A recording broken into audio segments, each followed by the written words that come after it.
I got one thing to talk about immediately before I get started on the rest of what I have to say here.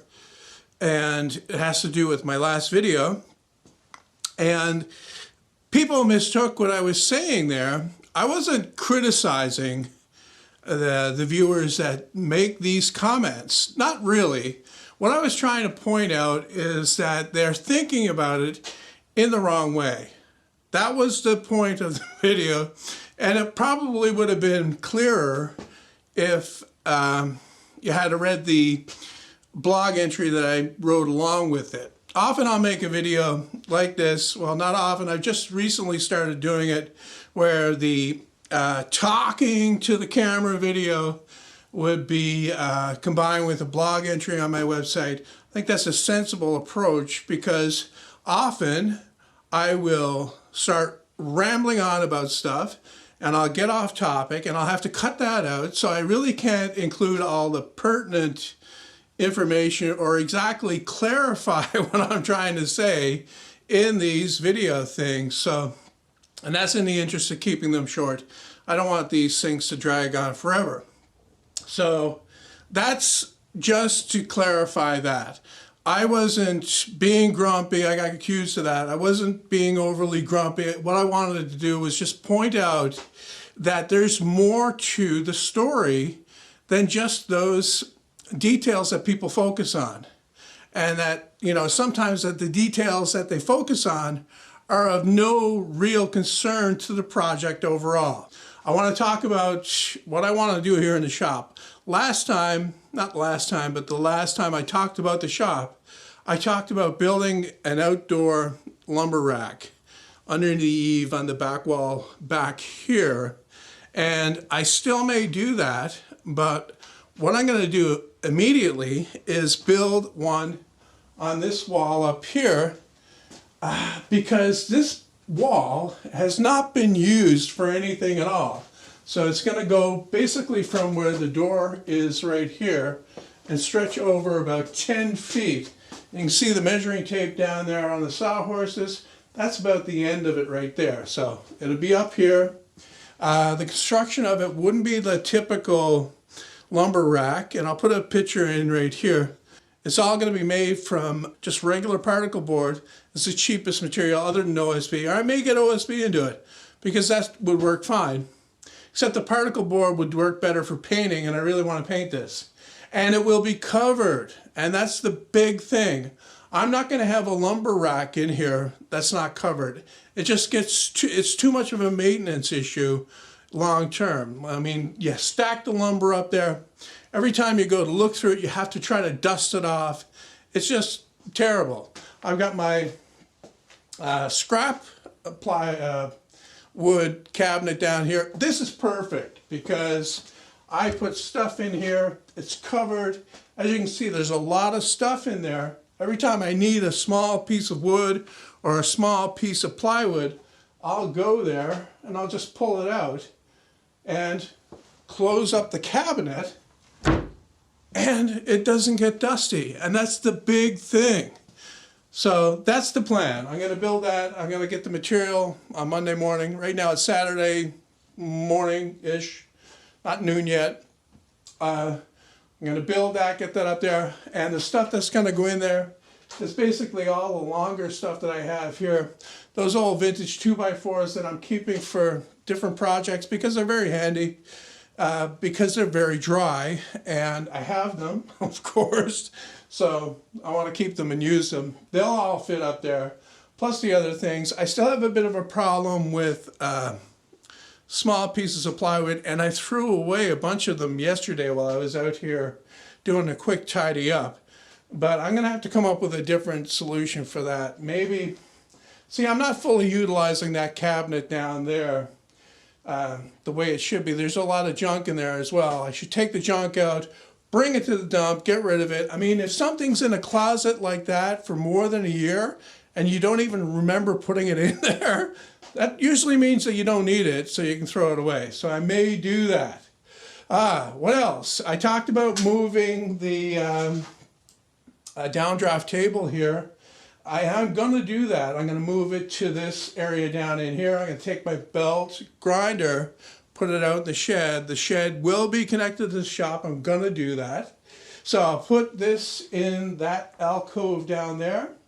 I'll make a cabinet beside it to fill up the space between. I'm gonna take that gym padding top that's on there now for the actual downdraft part of the table off, because I never use that. And I'm gonna put a regular plywood top on there, kind of a workbench type deal for down in this alcove here. And I'm gonna put my, what is that, scroll saw. That's over there on the floor, if you can see it down there, covered with dust. I'm gonna put my scroll saw in there, okay? That'll be the place for the scroll saw. I also may put my small bench grinder in there. I don't know yet, though. I rarely use that. I've only got the buffing wheel on there right now. So, yeah, I'll probably put that in there. And then above, I can build another cabinet that goes over to the plywood sheet storage bin right here. So to fill up that whole area. That one that's up there now, I'll take that down and reuse it or throw it away, whatever. But I don't like that idea up there, so it'll be a full width one, the same height as the compressor closet down there. I'm going to paint the cabinet that's in the corner there, the compressor closet, this summer. I'm also gonna either clear coat or paint this one down here, because I don't know if you can see it, there's this kind of mildewy mold growing on it. In the summertime, especially when it gets humid, the humidity goes up and the temperature in the shop stays relatively low. So it kind of encourages that kind of thing to grow on raw wood. So it's not, you know, it's not toxic or anything. It's not killing me, but it just doesn't look very good. So I'm gonna take care of that as well. Either paint that to match that over there, and then leave the stuff in the middle here, natural color, because I got no intention of painting this down here. And I want to keep this because, as you can see, it's got all my fasteners in there. It's just indispensable, this cabinet, over the years since I built it. I could not do without it. So that stays. The top goes, though, because I never use it. I'll keep the stuff that's on the top as a sanding pad. So I'll have to have a place like vertical storage for that, to slip that out, put it on the table saw workbench here so I can do sanding on it. But, you know, otherwise it's just going to be a workbench that's down there, and I'll put some lighting above as well. So that'll be that cleaned up and all the stuff taken out of there. The lumber storage rack up here, which would be awesome to get rid of the longer stuff. And I'll make sure that I only keep here in the shop things for current projects that are longer, and that'll be up there. This will not be a thing that's gonna collect stuff that I will never use. It's gonna be regularly cleaned out and accessed. Now the bandsaw over here, I talked about, you know, dismantling that, building a new one. I'm still gonna do that. I'm kind of on the fence as to what shape it's gonna take. I had an idea before about building one that would run off of my lathe, to make use of my lathe when it's not being used as a lathe, which is most of the time. So it would, you know, basically be here, and I would just move it out to make cuts on it type thing. And it would be removable, very much like the belt sander that I made for this as well. I've also thought about making a new lathe, but I don't know that that is a project that's actually worth the time to do. I thought about doing this before when I was younger as well. I did make a lathe out of a drill, you know, just a regular, it was an old hammer drill, a Metabo that I had. And I used that for, wow, 2 years, and wore the drill out basically on this homemade lathe. But I couldn't see the value in making, because these things are relatively cheap.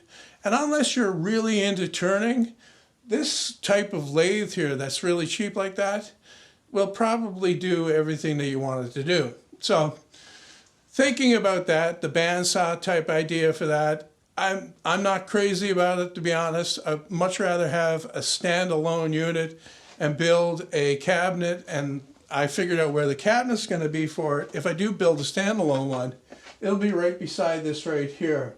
So bandsaw on a rollout cart, pull it out, close it off when I don't need it. Next to that will be the belt sander, which will most likely live in the vertical position so that the belt is running vertically like this. And then, because that basically replaces a disc sander for all intents and purposes. And then beside that is the belt, the new belt disc sander that will be on its own stand there as well. And fill up that area, except for, you know, enough room for these doors to open up over here. I thought about getting rid of that window up there, and I may do that because that would allow me to put a bigger cabinet up on top there as well. But you really have to look at the storage that you actually need inside a shop. It's no good to just build cabinets willy-nilly. You have to build them for a specific purpose. And that's been my philosophy for the longest time. And, you know, it starts with this, presently, I should say, it starts with this miter saw station that has all of these places here for specific storage. Like, it has those drawers down there that I keep general junk in. I really need organized, but the two bays beside have tools in there that I'm going to be using all the time. And above, like those vertical drawers over there, they all have specific things that I store in there. And that's the best way to tackle it. You don't build, you know, just build the stuff as you need them to fill a specific purpose.